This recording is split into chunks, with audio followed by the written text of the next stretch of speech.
नमस्कार दर्शक बंधु आपण समस्त को मो चैनल को पुणी थे स्वागत करुच्ची। दर्शक बंधु भाग्यशाली स्त्री मान को चिन्हबारे एमिति बहुत सारा लक्षण अच्छी जहाँकि आमे माने सामुद्रिक शास्त्र ज्योतिष शास्त्र एवं हस्तरेखार आमे माने जानिचे। दर्शक बंधु स्त्री जदि घर चलाए घर संसार को चलाए से माँ लक्ष्मी स्वरूप अटे। सही परी पुरुष मध्य प्रभु नारायण स्वरूप अटे। जेपरि स्त्री बिना पुरुष अधूरा पुरुष बिना मध्य स्त्री अधूरा, लक्ष्मी बिना नारायण अधूरा एवं नारायण बिना लक्ष्मी अधूरा। दुई जन मिसिले ही परिवार ठीक रूप से चली थाए। परिवार भार से स्वामी स्त्री ठीक भाव में नहीं थांती। एवं आ गोटे पटे देखा हेले स्त्री जदि अन्नपूर्णा तेबे स्वामी मध्य सेही घरर भरण पोषण करता। जेपरिक आमर देवदेव महादेव एवं माँ पार्वती को मध्य एठी उदाहरण दिया जायछि। पुरुष एवं स्त्री उभय उभयंकर गोटे मुद्रार दुईटी पार्श्व परी। सुख दुख सबु किछि पूर्व काल रे जेतेबेले गोटे घरर पुरुष किंबा स्त्री पई विवाह प्रस्ताव नहीं कर जाउथले सेही समय रे सेमानकर आंगुठी गोड़र आंगुठी सेमानक हस्तरेखा कपाळ पिठी सबु किछि देखुथले जे सेमानकर भाग्य केते उज्जवल। मु आज आपण मानकु पुरुष मानकर चारोटी लक्षण विषय बताइबी जे केउ भलिया पुरुषक पाखरे एही चारोटी लक्षण थिले सेमाने भाग्यशाली होइथांती। जदि आपण मानक पाखरे मध्य एही गुण सब अछि एही अंगर गठन एपरि अछि तेबे जानि नियंतु आपण मध्य बहुत भाग्यशाली अटंती। हुए तो वर्तमान आपण सफलता न पाई पारंती किंतु केबे भी जीवन रे हार मानि परिबे नहीं। आपण को सेही सब सुख मिलिबो। सब जिंसर गोटे समय थाए। तेबे एही भिडियोटी प्रत्येक पुरुष जातिंक पाई। प्रत्येक पुरुष एवं स्त्री भिडियो को निश्चय ध्यान रे सह देखंतु। तागरु मु आपण मानकु अनुरोध करूची जे गोटे छोटिया लाइक टे कर दियंतु। जे माने मो चैनल रे नुआ आसुचंती सब्सक्राइब करंतु। पाखरे थिबा बेल आइकन को क्लिक करी वीडियो को गोटे लाइक टे कर दियंतु जा द्वारा कि मो चैनल माध्यम रे आसुथबा प्रत्येक नोटिफिकेशन आपणक पाखरे जल्दी पहुंची परिबो। बंधुगण प्रथमे आमे जानिबा भाग्यशाली पुरुषंकर प्रथम लक्षण। भाग्यशाली पुरुषंकर प्रथम लक्षण एया अटे जे जदि पुरुष मानकर कपाळ अति चौड़ा होइथिबो सेमानकर चारोटी आंगुठी हातर चारोटी आंगुठी जदि कपाळ रे पूरा रही जाउथबो तेबे जानि नेबे जे सेही व्यक्ति अत्यंत भाग्यशाली अटंती। सेही व्यक्ति जीवन रे बहुत धनवान मध्य होइथांती। सेमाने कर्म क्षेत्र रे एते तत्पर थांती जे सेमानकु सफलता जल्दी मिली जाए।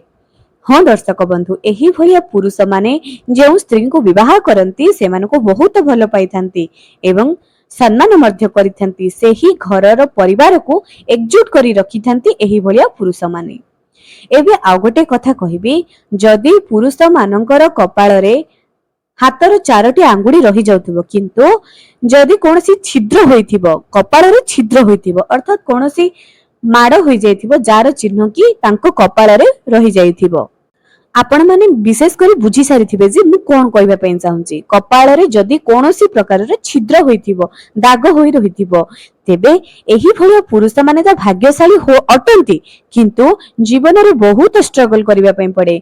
सफलता पाइबा पई जीवन रे बहुत स्ट्रगल करिथांती एवं शेष रे सेमाने सफलता मध्य पाइथांती। एबे आमे जानिबा भाग्यशाली पुरुषंकर द्वितीय लक्षण। भाग्यशाली पुरुषंकर द्वितीय लक्षण एया अटे जे सेमानक छाती रे अत्यधिक चुटी जदि थाए छाती रे अत्यधिक चुटी थाए एही भली पुरुष माने भाग्यशाली होइथांती। दर्शक बंधु एही भलिया पुरुष मानक खांदरे माँ लक्ष्मीकर वास थाए। स्वयं ब्रह्मा एही सामुद्रिक शास्त्र रे एहर रचना करिसेंती पुरुषंकर व्यक्तित्व एवं सेमानक शरीरर गठनरु सेमाने केते भाग्यशाली। एही भलिया पुरुष माने जीवन रे बहुत धनवान होइथांती जेउ मानक भाग्य रे अत्यधिक छाती रे चुटी थाए एवं एही भलिया पुरुष माने जहा चाहंती ताहा निश्चय करिकि देखांती। सेमानकर लक्ष्य जदि एया प्राप्त करिकि ही रहिबे जहा भी हे जाओ सेमाने एहा करिकि ही रहिबे एवं एमाने जीवन रे स्ट्रगल करिबा बे बहुत पसंद मध्य करिथांती। जेहेतु सेमाने छोटिया छोटिया काम को मध्य सफलता रे प्राप्त करिथांती तेणु एमाने अत्यधिक परिश्रमी होइथांती ଯାଦ୍ୱାରା କି ଜଲ୍ଦି ସଫଳତାର ଶୀର୍ଷରେ ପହଞ୍ଚି ଯାଇଥାନ୍ତି। ତୃତୀୟ ଲକ୍ଷଣଟି ଏଇଆ ଅଟେ ଯେ ଭାଗ୍ୟଶାଳୀ ପୁରୁଷ ମାନଙ୍କର ତୃତୀୟ ଲକ୍ଷଣଟି ଏଇଆ ଅଟେ, ଯଦି ସେମାନଙ୍କର ପାଦର ଆଙ୍ଗୁଠି ବୁଢା ଆଙ୍ଗୁଠି ପାଖରେ ଯେଉଁ 2 ନମ୍ବର ଆଙ୍ଗୁଠି ଅଛି ତାହା ଉପରକୁ ହୋଇଥିବ, ଯାହାକି ଟିକେ ଲମ୍ବା ହୋଇକି ଥିବ। ଏହି ଭଳିଆ ଆଙ୍ଗୁଠି, ଏହି ଭଳିଆ ପାଦ ଯେଉଁ ପୁରୁଷ କିମ୍ବା ସ୍ତ୍ରୀ ମାନଙ୍କ ପାଖରେ ଥାଏ, ଏହି ଭଳିଆ ପୁରୁଷ ତ ସ୍ୱୟଂ ନାରାୟଣଙ୍କର ସ୍ୱରୂପ ବୋଲି କୁହାଯାଏ। ଏହି ଭଳିଆ ପୁରୁଷ ମାନଙ୍କର ପାଦ ଏବଂ ଏହି ପୁରୁଷ ମାନଙ୍କର ପାଦ ଯଦି ଲମ୍ବା ମଧ୍ୟ ଥାଏ, କିଛି ପୁରୁଷଙ୍କର ପାଦ ଲମ୍ବା ଥାଏ ଏବଂ ବୁଢା ଆଙ୍ଗୁଠି ପାଖରେ ଯେଉଁ 2 ନମ୍ବର ଆଙ୍ଗୁଠି ଥାଏ, ସେହି ଆଙ୍ଗୁଠି ଟିକେ ଲମ୍ବା ଥାଏ। ଏହି ଭଳିଆ ପୁରୁଷ ମାନେ ଯେଉଁ ଘରେ ପାଦ ଦିଅନ୍ତି, ଯେଉଁ କର୍ମକ୍ଷେତ୍ରରେ ପାଦ ଦିଅନ୍ତି, ତାହା ଉନ୍ନତି ହୁଏ ହିଁ ହୁଏ। ଉନ୍ନତି କରନ୍ତି ମାନେ କରନ୍ତି। ଜୀବନରେ ଭଲ ବିଦ୍ୟା କ୍ଷେତ୍ରରେ ଉନ୍ନତି କରନ୍ତି, ଯଦି ବ୍ୟବସାୟ କ୍ଷେତ୍ରରେ ଯାଇ ବ୍ୟବସାୟରେ ଉନ୍ନତି କରନ୍ତି, ଚାକିରି କ୍ଷେତ୍ରରେ ଉନ୍ନତି କରନ୍ତି, ଜୀବନରେ ଗାଡି ଘୋଡା ବଙ୍ଗଲା ସବୁ କିଛି ଏମାନଙ୍କ ଭାଗ୍ୟରେ ଥାଏ। ଏମାନେ କେବେ ମଧ୍ୟ ଜୀବନରେ ହାର ମାନିବା ପାଇଁ ପସନ୍ଦ କରିନଥାନ୍ତି। ଏମାନେ ବହୁତ ଭାଗ୍ୟଶାଳୀ ଅଟନ୍ତି। ଏବଂ ଯଦି ଏହି ଭିଡିଓ ଦେଖୁଥିବା ବ୍ୟକ୍ତି ବିଶେଷ ମାନେ ଆପଣ ମାନଙ୍କ ପାଖରେ ମଧ୍ୟ ଏହି ଭଳିଆ ଚିହ୍ନ ସବୁ ଅଛି, ଜାଣି ନିଅନ୍ତୁ ଆପଣ ମାନେ ଜୀବନରେ ବହୁତ ଆଗକୁ ଯିବେ, ବହୁତ ଭାଗ୍ୟବାନ ଅଟନ୍ତି। ଚତୁର୍ଥ ଲକ୍ଷଣଟି ଏଇଆ ଅଟେ ଯେ ଯେଉଁ ପୁରୁଷ ମାନଙ୍କର ଆଖି ଅଧିକ ବଡ ଦେଖାଯାଉଥିବ, ଗୋଲ ଗୋଲ ଦେଖାଯାଉଥିବ, କଳା ଦେଖାଯାଉଥିବ ଏବଂ ସୁନ୍ଦର ଦେଖାଯାଉଥିବ। କିଛି ପୁରୁଷ ମାନଙ୍କର ଆଖି ପୁରା ଭିତରକୁ ପଶି ଯାଇଥାଏ ଏବଂ ଆଖି ତଳେ କଳା ଦାଗ ମଧ୍ୟ ଥାଏ। ଆଖି ଅତି ସୁନ୍ଦର ନଥାଏ ଏବଂ କିଛି ପୁରୁଷଙ୍କର ଆଖି ବହୁତ ସୁନ୍ଦର ଥାଏ। ଆଖି ବାହାରକୁ ବାହାରିକି ଥାଏ, ଛୋଟିଆ ହେଲେ ମଧ୍ୟ ଆଖିର ଡୋଳା କଳା ହୋଇଥାଏ ଏବଂ ସୁନ୍ଦର ହୋଇଥାଏ। ଏହି ଭଳିଆ ପୁରୁଷ ସ୍ୱୟଂ ନାରାୟଣଙ୍କର ସ୍ୱରୂପ ବୋଲି କୁହାଯାଏ। ଏହି ଭଳିଆ ପୁରୁଷ ମାନେ ଜୀବନରେ ଧନ ପ୍ରାପ୍ତି କରିଥାନ୍ତି। ଏମାନଙ୍କୁ କୌଣସି ମଧ୍ୟ କାମରେ ଅସଫଳତା ମିଳେ ନାହିଁ, ଯାହା ଚାହାନ୍ତି ତାହା କରିପାରନ୍ତି। ଏହି ଭଳିଆ ପୁରୁଷଙ୍କର ଆଖିକୁ ଦେଖି ଝିଅମାନେ ବହୁତ ପସନ୍ଦ କରିଥାନ୍ତି ଏବଂ ଯେଉଁ ପୁରୁଷ ମାନଙ୍କର ଆଖି ଭିତରକୁ ପଶି ଯାଇଥାଏ ଏବଂ ଆଖି ତଳେ କଳା ଦାଗ ଥାଏ, ଏହି ପୁରୁଷ ମାନେ ଜୀବନରେ ସଦା ସର୍ବଦା ଅସମ୍ମାନ, ସମ୍ମାନ ହାନି ଏହି ସବୁ ଜିନିଷକୁ ସାମ୍ନା କରିବା ପାଇଁ ପଡିଥାଏ। ତା ସହିତ ଆଉ କିଛି ଲକ୍ଷଣ ମଧ୍ୟ ଅଛି, ଯାହାକି ଯଦି ପୁରୁଷଙ୍କର 2ଟି ଆଙ୍ଗୁଠି, ହାତର ବୁଢା ଆଙ୍ଗୁଠି 2ଟି ଯାକ ପାର୍ଶ୍ୱରେ ଅର୍ଦ୍ଧଚନ୍ଦ୍ର ଥାଏ, ଏମାନେ ବହୁତ ଭାଗ୍ୟଶାଳୀ ଅଟନ୍ତି। ସମସ୍ତଙ୍କ ହାତରେ ଆପଣ ମାନେ ଅର୍ଦ୍ଧଚନ୍ଦ୍ର ଦେଖିପାରିବେ ନାହିଁ। କିଛି ପୁରୁଷଙ୍କ ଭାଗ୍ୟରେ ଏମିତି ଅର୍ଦ୍ଧଚନ୍ଦ୍ର ଥାଏ, ହାତରେ ଥାଏ, ଯାହାକି ସେମାନଙ୍କ ଭାଗ୍ୟର ଉନ୍ନତିକୁ ଦର୍ଶାଏ। ଏମାନେ ଧୀରେ ଧୀରେ କରି ଜୀବନରେ ପୁରା ସଫଳତା ପ୍ରାପ୍ତ କରିଥାନ୍ତି। କେହି ମଧ୍ୟ ୟାଙ୍କ ସମାନ ହୋଇପାରିନଥାଏ। ଏମାନେ ଜୀବନରେ ଯାହା ଚାହାନ୍ତି ତାହା କରିପାରିଥାନ୍ତି। ଏବଂ ତାପରେ ଦେଖିବାକୁ ଗଲେ ଆମେ ଦେଖିବା କିଛି ପୁରୁଷଙ୍କର ଖାନ୍ଦ ଲମ୍ବା ଥାଏ, କିଛି ପୁରୁଷଙ୍କର ଖାନ୍ଦ ମଧ୍ୟ ଲମ୍ବା ଥାଏ। ସାମୁଦ୍ରିକ ଶାସ୍ତ୍ର ଅନୁସାରେ ଏହି ଭଳିଆ ପୁରୁଷ ମାନଙ୍କ ଖାନ୍ଦରେ ସ୍ୱୟଂ ମା ଲକ୍ଷ୍ମୀ ବିରାଜମାନ କରିଥାନ୍ତି। ଏମାନେ ସ୍ୱଭାବରେ ଅତ୍ୟନ୍ତ ଦୟାଳୁ ପ୍ରକୃତିର ଥାନ୍ତି, ସାହାଯ୍ୟକାରୀ ମଧ୍ୟ ଥାନ୍ତି।